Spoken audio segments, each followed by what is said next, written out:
kulanti wacan u wanaagsan daawadayaasha nagu xidhan meel kastoo dunida dacaladeeda aad ka joogtaan iyo si kastoo ad u joogtaan halkani waa baahi news wararkii iyo warbixinadii iyo dhacdooyinka ugu dambeeyey saacadihiinu kasoo gudubnay ayaan isla eegaynaye waxaan ku horeynaynaa Ukraine oo sheegtay in Ruushka uu qiimo tiro badan ku garaacay saacadihiinu kasoo gudubnay xilli dhawaan lagu wado in wasiirka arrimaha dibadda ee Faransiiska uu gaaro Kiev.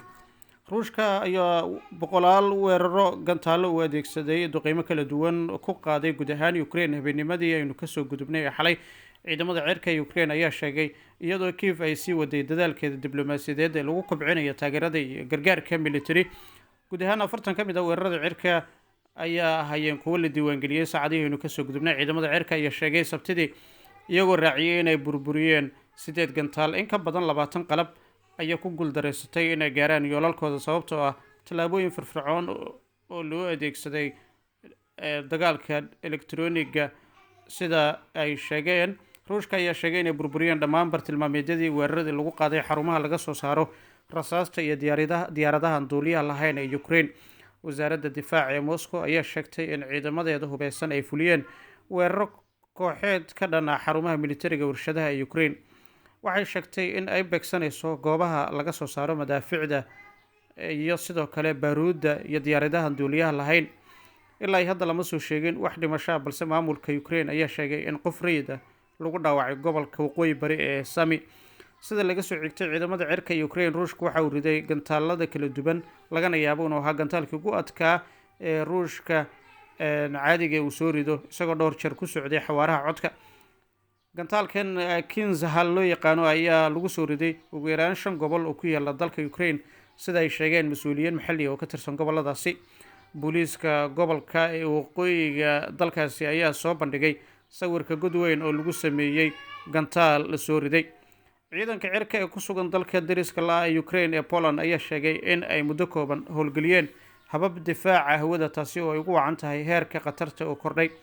weeraradan ayaa dhacay iyadoo wasiirka arrimaha dibadda ee dhowaan loo magacaabay Faransiiska Steven Sejourne uu sabtidii gaaray Kiev, safarkiisa ugu horreeyay ee rasmi oo dibadda taasi oo calaamad u ah taageerada ruushka ee duulaanka Ukraine uu ku dhow yahay sanadkii labaad. isagoo ka hadlay shir jaraa'id oo uu ku qabtay Kiev, wasiirka arrimaha dibadda ee Ukraine ayaa ku ammaanay Sejourne in uusan ka baqin weerarkii ugu dambeeyay gantaalada waaweyn ee ruushka oo uu gaaray caasimadda Ukraine wax yar kadib magacaabistiisa Khamiistii, taasi oo uu yiri wax badan oo ku saabsan mudnaanta siyaasadda dibadda ay wax ka tartay. waxa uu intaa ku daray in uu ka shaqeyn doono maalmaha soo socda iyo toddobaadyada soo socda si uu u hagaajiyo midowda Yurub iyo arrimaha sharciga ee labada dhinac, si uu u caawiyo shirkadaha Faransiiska in ay dhistaan qalab badan oo wax soo saara military oo ku yaala Ukraine, isagoo aan sheegin waxa ay yihiin arrimaha sharciga. Sejourne ayaa sidoo kale ku dhiirigeliyey shirkadaha Faransiiska in ay maalgashadaan Ukraine, isagoo xusay in gaadiidka, tamarta, isgaarsiinta iyo biyaha inay yihiin intaba waxyaabo la maalgashado. booqashadan ayaa daba socota tii ra'iisul wasaaraha Britain Rishi Sunak jimcihii halkaasi uu kusoo bandhigay dhaqaale cusub oo military oo loogu talagalay Ukraine, waxaana uu xaqiijiyey dalka in reer galbeedku ay weli sii wadaan taageerada ka dhanka ah Ukraine. Sunak iyo madaxweynaha Ukraine Zelensky ayaa kala saxiixday heshiis amni laba geesood ah 10 sano ee soo socda. way sii jiri doontaa ilaa Ukraine ay ka helayso rajada laga qabo xubinimada NATO, ayuu yiri. magaalada Gaza iyo dhanka kale waqooyiga Gaza waxa iyana sii kordhaysa walaaca laga qabo dhinaca xaaladda bini'aadanimo. waxayna u baahan yihiin balle in ka badan 1,300 oo baabuur cunno ah maalin kasta. xafiiska warfaafinta dowladda Mareykanka Gaza ayaa sheegay in magaalada Gaza iyo deegaanada waqooyi ay u baahan yihiin 1,300 oo baabuur cunno ah ka hor inta uusan dagaalka bilaaban 7 Oktoobar. celcelis ahaan 2,000 oo baabuur ayaa maalin walba gali jirtay Mareykanka Gaza iyagoo u sii mara marinka xadka Rafah ee koonfurta. tiradaasi ayaa si baan hoos ugu dhacday 3 bilood ee lasoo dhaafay, taasi oo mar horeba uga sii daraysay dhibaatada bini'aadanimo ee ka sii daraysa iyadoo ku dhowaad kala bar dadka dhulkaasi ay wajahayaan macluul iyo gaajo. garabka hubeysan ee Xamaas ee guutooyinka Qassam ayaa sheegay in dagaalyahanadooda ay ku qarxiyeen qalabka lidka ciidamada Israel ee bariga Khan Yunis ee koonfurta marinka Gaza, taasoo keentay dhimasho iyo dhaawac 4 askari sida iyagu ay sheegeen.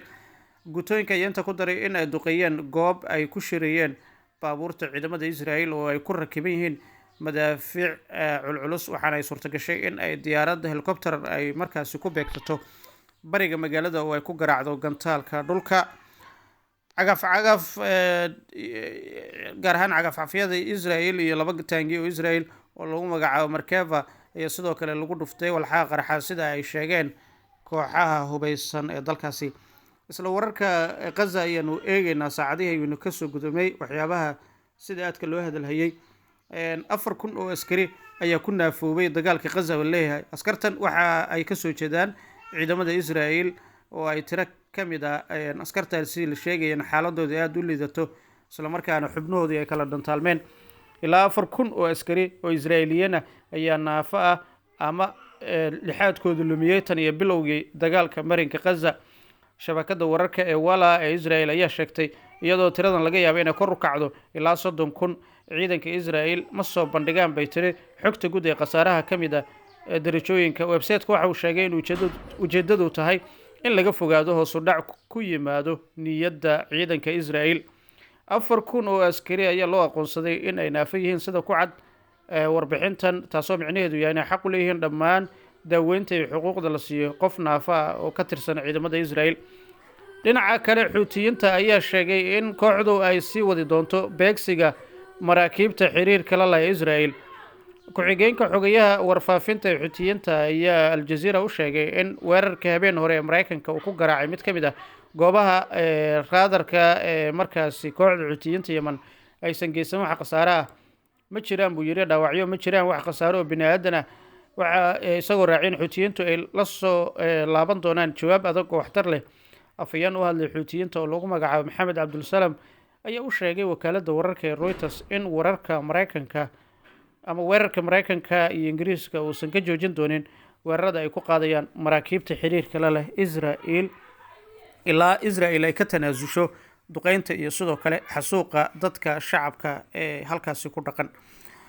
bal haddii aynu isla eegno warbixinadii ugu dambeeyay saacadihii aynu kasoo gudubnay waxaa si aad loo hadalhayaa dibadbaxyo waaweyn oo ruuxay magaalooyinka waaweyn gaar ahaan Malaysia, magaalada Kuala Lumpur ee dalka Malaysia, sidoo kale Indonesia, bannaanbaxyo looga soo horjeedo duqeymaha ciidamada Israel iyo sidoo kale xasuuqa ka dhanka shacabka reer Falastiin ayaa lagu qabtay meelo badan oo caalamka kamid ah.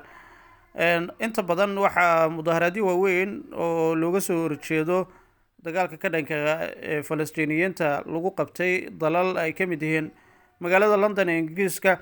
dibadbaxyaal tiro badan ayaa iyagu wadooyinka isugu soo baxay iyagoo sita calanka Falastiin iyo sidoo kale boorar ay ku qoran yihiin dagaalka waa in la soo afjaraa xilli la filayo in maalmaha ay nagu soo aadan dagaalkaasi uu boqol markaasi maalmood uu jirsado. dhinaca kale waxayna dibadbaxyo ka dhacayaan magaalada Tokyo dalka Japan. shacab weyne tiro badan oo aad markaasi uga careysan duqeynta iyo sidoo kale xasuuqa ka dhanka Falastiin iyaguna halkaasi isugu soo baxay. Indonesia iyaguna shacab tiro badan ayaa la sheegaya in saacadihiinu kasoo gudubnay ay gaareen, gaar ahaan safaaradaha Mareykanka ee magaalada dalkaasi Indonesia iyaga oo boorar sita isla markaana fariin cad u diraya dalka Mareykanka si ay iyagu intooda badan u joojiyaan isla markaana xabad joojin ay uga hana qaado inta badan meelaha imika ay ruuxayaan dagaaladaasi. dibadbaxyadaasi ayaynu isla sii eegaynaa saacadihii aynu kasoo gudubnay warbaahinta waxyaabaha ay tabinaysay ay qeyb ka ahayd oo isha aynu ku haynay 100 qof iyo 10 qof oo shacab ah ayaa wadooyinka weyn markaasi dalal badan oo caalamka kamid ah isugu soo baxay baa leeyahay xilli dagaalka ka dhanka dagaalka marinka Gaza ee Israel uu galay 100 maalmood baa leeyahay. dibadbaxyadaasi waxay kamid yihiin magaalada Kuala Lumpur ee Malaysia. shacabka waxa ay isugu soo baxeen oo ay hor dhoobnaayeen maanta oo sabti ah safaaradda Mareykanka ee halkaasi. sidoo kale shacab badan ayaa iyaguna fariin u diray hay'adda qaramada midoobay kuwaasi oo intooda badan ka hadlaya arrintaasi. guud ahaan inta ayaan kusoo gabagabaynaynaa macluumaadka warbixintan iyo warbixinada kale ayaan kusoo gudbinaynay Baahin News.